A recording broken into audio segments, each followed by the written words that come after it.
Good morning, Radhe Radhe. Welcome to my new vlog Khushi idea and lifestyle.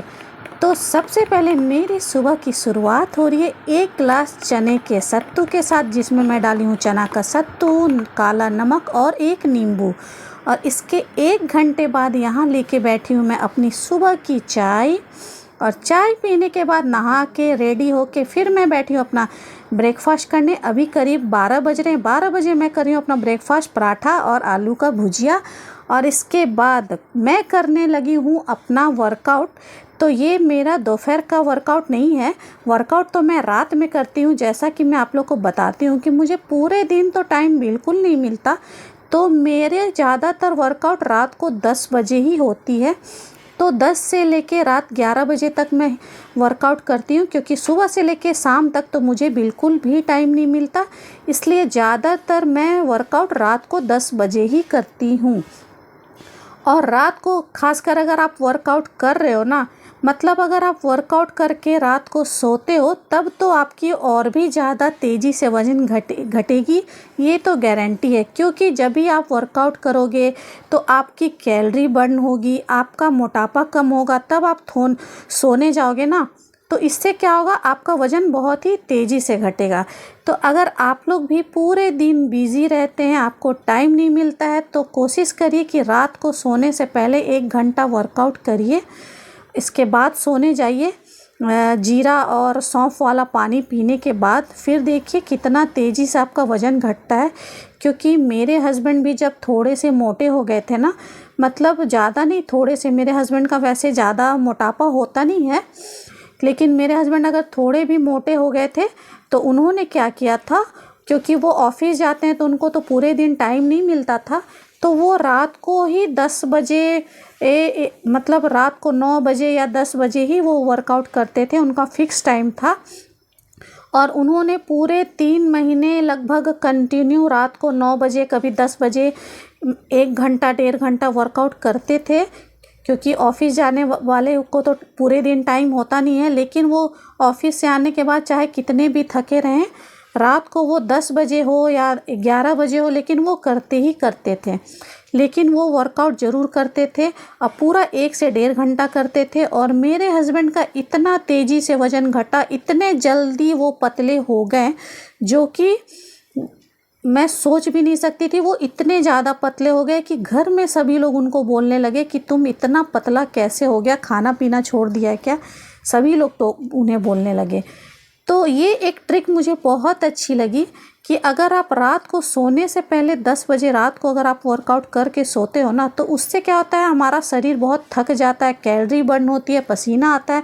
इसके बाद अब अगर आप गर्मी का टाइम है तो वर्कआउट कर लो रात को, और गर्मी का टाइम है तो नहा लीजिए, इसके बाद सोने जाइए। बहुत ही तेज़ी से वज़न घटती है। और सुबह अगर वर्कआउट आप करते हो तो उससे क्या होता है, ऐसा बात नहीं कि जो लोग सुबह वर्कआउट करते हैं उनका वज़न नहीं घटता, उनका भी वज़न बहुत तेज़ी से घटता है।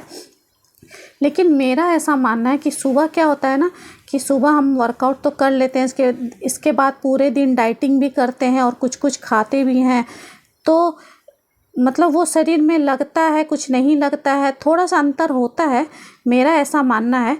तो रात को वर्कआउट करने से ये फ़ायदा होता है कि हम रात को पूरे अपने शरीर को थकाते हैं, कैलोरी बर्न करते हैं, तब सोने जाते हैं, तो ज़्यादा तेज़ी से वज़न घटती है।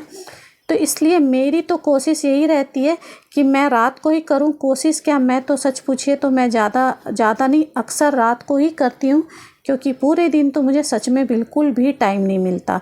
तो रात को मेरे 10 बजे 11 बजे जो भी टाइम मुझे मिलता है, 10 से 11 या फिर 11 से 12 मैं वर्कआउट करती हूँ। हाँ, लेकिन संडे को, हफ्ते में 1 दिन संडे को मैं रेस्ट लेती हूँ। संडे को मैं बिल्कुल भी वर्कआउट नहीं करती हूँ, क्योंकि आप पूरे 6 दिन वर्कआउट करिए, लेकिन संडे को 1 दिन रेस्ट ज़रूर करना चाहिए।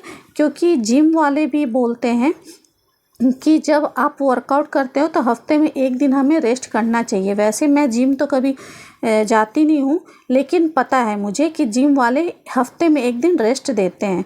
तो इसलिए संडे का दिन जो होता है ना मेरा, वो रेस्ट का डे होता है। उस दिन मैं वर्कआउट बिल्कुल नहीं करती हूँ। और खाने की रही बात, तो संडे को मैं पेट भर के सब कुछ खाती हूँ, क्योंकि पूरे हफ्ते तो मैं डाइटिंग करती हूँ। मतलब 6 दिन तक तो थोड़ा थोड़ा खाना खाना है, डाइटिंग करना है, मन को मार के रहना है। यानी कि पतले होने के लिए मन को मार के ही तो रहना पड़ता है, तभी तो हम पतले होते हैं। सभी कुछ खाने के लिए छोड़ना पड़ता है, तो थोड़ा थोड़ा एक एक रोटी खा खा के रहना पड़ता है। तो संडे को मैं क्या करती हूँ ना, पूरा पेट भर के खाना खाती हूँ। पूरे एक हफ्ते की कसर मैं निकालती हूँ संडे को। और इसका मतलब पेट भरने का मतलब ये नहीं है कि आप पूरा इतना खा लिए कि पेट हेवी हो गया। खाती हूँ हाँ, लेकिन जितना मेरा मन करता है संडे को मैं पेट भर के खाती हूँ। एक संडे का जो दिन होता है ना मेरा, वो चीट वाला डे होता है। तो चीट का डे मतलब ये नहीं कि मैं मीठा दबा दबा के खाने लगती हूँ, ऐसा कुछ नहीं है। क्योंकि संडे को क्या हुआ था, मैं सुबह के नाश्ता में सूजी का हलवा बनाई थी सभी के लिए। तो सब लोगों ने खाया सूजी का हलवा और थोड़ा सा मिक्सचर, लेकिन मैं नहीं खाई। मैं चना का सत्तू घोल के पी ली क्योंकि वो मीठा था। अगर मैं संडे को वर्कआउट नहीं करती हूँ, पेट भर खाना भी खाती हूँ, लेकिन मीठा अवॉइड करती हूँ। मेरी कोशिश यही रहती कि मैं मीठा बिल्कुल नहीं खाऊं, क्योंकि सबसे ज़्यादा मोटापा होता है मीठा से ही। और 3 से 4 रोटी अगर पेट भर के आप ठूस ठूस के खाए जा रहे हैं, मतलब जितना आपके शरीर अलाउड करता है उतना ही आप खाओगे ना। लेकिन ऐसा नहीं है, आपका मन करता है जब आप खाने बैठते हो, खाना बहुत टेस्टी लगता है तो 2 रोटी लेते हो, तो फिर मन करता है 1 रोटी और ले लूँ, फिर और ले लेते हो, फिर और अच्छी लगती है तो सोचते हैं नहीं अभी पेट भरा नहीं, एक और खा लेते हैं। ऐसे कर कर के आप 4 रोटी खा लेते हो। लेकिन रोटी खाने टाइम तो आपको पता नहीं लगता, आप खाते जाते हो, लेकिन पेट में जाने के बाद वो फूलता है। इसलिए खाना हमेशा हमें कम खाना चाहिए, क्योंकि खाना खाने के बाद पेट में जाके वो फूलता है। रोटी तो खासकर पेट में जाके फूलता है, रोटी हो या चावल हो जो भी हो। तो इसलिए फिर वो क्या होता है, वो और भी ज़्यादा डबल पेट में जाके हो जाता है। तो इससे हमारा मोटापा जो है बहुत तेज़ी से बढ़ता है। और चीनी क्या है, चीनी जो है सो इतनी उसमें कैलोरी होती है कि बहुत तेज़ी से मोटापा उससे बढ़ता है। कोल्ड ड्रिंक वगैरह हो गई, पिज़्ज़ा बर्गर हो गया, इससे भी हमारा मोटापा बहुत तेज़ी से बढ़ता है। तो कोशिश करिए कि आप एक तो बाहर का चीज़ बिल्कुल मत खाइए। लेकिन इसका मतलब ये नहीं है कि अब आप कहीं घूमने गए हैं, जैसा कि मैं करती हूँ। मैं जब कहीं बाहर घूमने वगैरह जाती हूँ, वीकेंड पे जाती हूँ या कहीं भी जाती हूँ, तब मैं ऐसा बिल्कुल भी नहीं करती कि मैं नहीं खाती हूँ। क्योंकि जब मैं बाहर घूमने जाती हूँ ना, तब मैं सब कुछ खाती हूँ, चाहे वो मीठा हो या फिर नमकीन हो या फिर ऑयली हो। मीठा का मतलब हाँ, अब ये नहीं कि मीठा का मतलब बिल्कुल पेट भर भर के खूब मीठा खाए जा रहे हैं। खाती हूँ, थोड़ा खाती हूँ। लेकिन जब मैं घूमने बाहर जाती हूँ तो, क्योंकि अब आप अपने मन को मार के जी रहे हैं, ये तो अच्छी बात है पतले होने के लिए। लेकिन अगर हम कहीं बाहर अपनी फैमिली के साथ घूमने जा रहे हैं, वहाँ पे बहुत अच्छी अच्छी जो वहाँ की फेमस चीज़ होती है, जो हमें मिलती है खाने को, तो हम खर्च करके घूमने जा रहे हैं, वहाँ की फेमस चीज़ है जो हम नहीं खा रहे हैं, अपने मन को मार रहे हैं। तो मन को मारने का मतलब ये नहीं है कि हम पूरा ही अपने मन को मार के सब कुछ छोड़ दें, जीना छोड़ दें।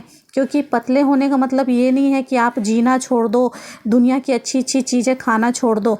मैं तो जब बाहर घूमने जाती हूँ तो फिर मैं डाइटिंग को बाय बाय करती हूँ, और जो मेरा मन करता है मैं अच्छे से खाती हूँ। क्योंकि हम जीने के लिए ही खाते हैं और खाने के लिए जीते हैं। ये हमारी जो ज़िंदगी है ना, वो हमें बहुत मुश्किल से मिलती है। तो अपने लाइफ को हमें हर पल एंजॉय करना चाहिए। जब हम कहीं बाहर घूमने जाते हैं तो क्या होता है, वहाँ की चीज़ें देख के सब लोग खाते हैं तो आप सोचोगे नहीं नहीं मेरा वज़न बढ़ जाएगा, मुझे नहीं खाना है, ये सोच के आप नहीं खाओगे।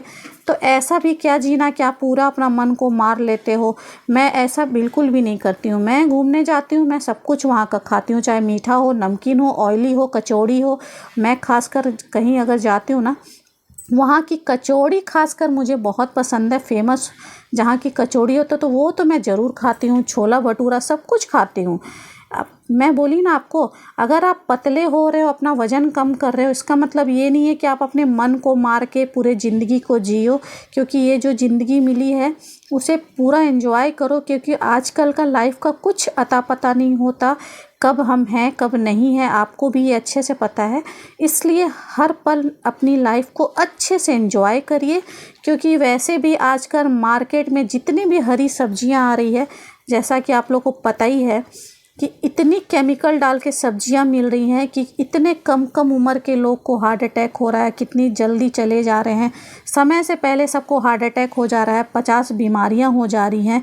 इसलिए मेरा ऐसा मानना है कि हमें अपनी ज़िंदगी को हर पल जीना चाहिए, चाहे हम सुख में हों या दुख में हों। और मन मारने का मतलब ये नहीं है कि हम अपना वज़न घटा रहे हैं तो सब कुछ छोड़ दिए। घर में आप हैं तो अपना वज़न घटाइए, पतले होइए, डाइटिंग करिए, अच्छे से पतले होइए, क्योंकि जब भी आप पतले होंगे तो अच्छी अच्छी कपड़े पहनोगे, देखने में सुंदर लगोगे। तो ये बहुत ही ज़रूरी होता है। बीमारी आपको नहीं होगी, आपको डॉक्टर पास नहीं जाना पड़ेगा। लेकिन जब आप बाहर कहीं घूमने जाते हो अपनी फैमिली के साथ, उस टाइम आप ये सब डाइटिंग को बाय बाय करके पूरे अपनी लाइफ को एंजॉय करिए। मैं तो ऐसा ही करती हूँ, ये मेरा जीने का तरीका है। क्योंकि अगर आप कहीं बाहर जा रहे हो 1 से 2 दिन के लिए या 5 दिन के लिए, या कोई फैमिली फंक्शन है, कुछ फंक्शन है फैमिली में, तो वो दोबारा नहीं आता। वन टाइम, एक बार होता है, तो सबके साथ आप खाओ पियो, एंजॉय करो अपनी लाइफ को। पतला होने का क्या है, फिर से हम मेहनत कर लेंगे, 1 घंटा के बदले 2 घंटा वर्कआउट करके दोबारा पतले हो जाएंगे, है ना। लेकिन अपनी लाइफ को जीना तो नहीं छोड़ देंगे ना। और मेरे तो कहना ही नहीं है, मेरे तो आप शरीर में देखोगे ना, मेरा 4 सर्जरी हो रखी है मुझे। मेरा पेट जो है ना हर साइड से कटा हुआ है। मतलब मेरे को एक तो बच्चे हुए हैं सर्जरी से, दूसरा मुझे पहले प्रॉब्लम था उसकी सर्जरी पर, फिर चौथा मेरे स्टोन हो गई उसकी सर्जरी। तो मेरे तो ऑलरेडी 4 पेट में इतनी बड़ी बड़ी सर्जरी हो रखी है, पूरा पेट में ही मेरा सर्जरी हो रखा है। फिर भी मैं इतना मेहनत करती हूँ बस इसलिए ताकि मैं फ़िट रहूँ, तंदुरुस्त रहूं। क्योंकि बीमारी जो है ना हॉस्पिटल का चक्कर कटवाती है ना, तो वो सबसे बड़ा दिमाग ख़राब होता है। और आजकल तो खासकर एक नया ट्रेंड चल गया है, अगर आपको थोड़ी सी फीवर भी हो जा रही है ना, पहले तो कम से कम ये सब चीज़ नहीं था, लेकिन आजकल हॉस्पिटलों में नया ट्रेंड चल गया है। अगर आपको थोड़ी सी फीवर हो जा रही है, थोड़ा सा आपको जुकाम हो जा रहा है और आप डॉक्टर से जाते हो दिखवाने, तो पहले क्या था कि अगर आपको फ़ीवर हो रही है तो आपको डॉक्टर फ़ीवर का दवा दे देंगे और एंटीबायोटिक वगैरह दे देते हैं, आपको 2 से 3 दिन में फ़ीवर आराम हो जाता है। लेकिन आजकल क्या ट्रेंड बन गया है, प्राइवेट हॉस्पिटलों में, बड़े बड़े हॉस्पिटलों में, छोटे हॉस्पिटलों में, हर जगह जैसे ही आपको कोई प्रॉब्लम होती है, आप डॉक्टर से दिखाने जाते हो तो सबसे पहले लिख देंगे आपको ultrasound, x ray, blood test, ECG, मतलब जितना फुल बॉडी चेकअप लिख देते हैं। क्यों? क्योंकि आपके तो पैसे लगने हैं। वो डॉक्टरों को क्या है, हॉस्पिटल वालों को क्या है, उनको तो पता नहीं होता कि हम कहाँ से इतने पैसे लाएंगे, कैसे करेंगे। उनको इनसे कोई फ़र्क नहीं पड़ता। वो बस आपको लंबा चौड़ा सा लिस्ट बना देते हैं। मतलब आपको एक छोटी सी भी प्रॉब्लम है ना, तो आपका फुल बॉडी चेकअप होता है। ये आजकल एक नया ट्रेंड चल गया हॉस्पिटलों में, जो कि मुझे आजकल सच में समझ नहीं आ रहा है कि आप इंसान को थोड़ा सा कुछ प्रॉब्लम भी हो रहा है तो हॉस्पिटल जाने के लिए सोचना पड़ता है। क्योंकि अगर मुझे ये समझ नहीं आता, अगर आपको फ़ीवर है तो फ़ीवर से अल्ट्रासाउंड का क्या लेना देना है। अगर आपको फ़ीवर है, कोल्ड है, तो आपको उससे एक्सरे का क्या लेना देना है। पहले एक्सरे कब होता था, जब आपकी हड्डियां टूटती थी या कुछ प्रॉब्लम होता था, उसमें एक्सरे वगैरह होता था। लेकिन अब तो आपको फ़ीवर भी होता है तो डॉक्टर लिख देते हैं एक्सरे करवाइए, अल्ट्रासाउंड करवाइए। तो ये सब जो चीज़ है ना, इंसान को परेशान कर देती है। हॉस्पिटल दौड़ते रहिए और पैसे, एक एक टेस्ट का दाम इतना ज़्यादा है कि कहाँ से इतने पैसे आएंगे, इतने टेस्ट कहाँ से कराएंगे। तो क्या करते हैं हम कि कुछ भी छोटी मोटी फ़ीवर प्रॉब्लम होती है तो दवा दुकान में बताते हैं, वो हमें दवा देते थे। हम कोशिश यही करते हैं कि उससे ठीक हो जाए, और कुछ जड़ी बूटी भी इस्तेमाल करते हैं। क्योंकि आजकल लोगों को एक ही चीज़ नज़र आ रहा है कि बस पैसे कमाना है, पैसे कमाना है, पैसे कमाना है और आगे बढ़ना है। इंसानियत तो अब रह ही नहीं गई है। तो इसीलिए मैं तो यही बोलूँगी कि कोशिश करिए कि आपको पूरे 24 घंटा में जो भी आपको 1 घंटा मिलता है, आप अपने शरीर पे ध्यान दीजिए, वर्कआउट करिए ताकि बीमारियों से बचिए। और तो चलिए, मेरा तो वर्कआउट कंप्लीट हो गया बात करते करते। और इसके बाद यहाँ मैं शाम को आज पोहा, मतलब चूड़ा भूनी थी मूंगफली डाल के, बेसन वाली मूंगफली डाल के मैं थोड़ा सा शाम का नाश्ता की। फिर रात को सोने टाइम मैं क्या की, वो जो मैं आपको बताई थी जीरा सौंफ अजवाइन का पाउडर बनाई थी, वो 1 गिलास पानी में मैं डाल दी हूँ। ये हल्का सा गर्म पानी है और आज मैं घोल के पी रही हूँ। मैं रोज़ अलग अलग तरीके से पीती हूँ। कभी कभी मैं क्या करती हूँ, जब मेरा मन नहीं करता है उबालने का, तो फिर मैं क्या करती हूँ, 1 चम्मच खा लेती हूँ और गर्म पानी पी लेती हूँ नींबू गाड़ के पानी में। तो वो भी आपको फ़ायदा करेगा। तो किसी भी तरीके से पी सकते हैं। बस अपनी व्लॉगिंग को मैं यहीं पे एंड करती हूँ। आशा करती हूँ कि आप लोग को मेरी व्लॉगिंग अच्छी लगी है। तो जो लोग मेरे चैनल पे नए आए हो, तो अगर आपको मेरी वीडियो थोड़ी भी अच्छी लगी तो प्लीज़ सब्सक्राइब करते जाइएगा, लाइक कर दीजिएगा, कमेंट्स करके बताइएगा। मैं मिलती हूँ आप सबको नेक्स्ट वीडियो में। तब तक के लिए टेक केयर, बाय बाय।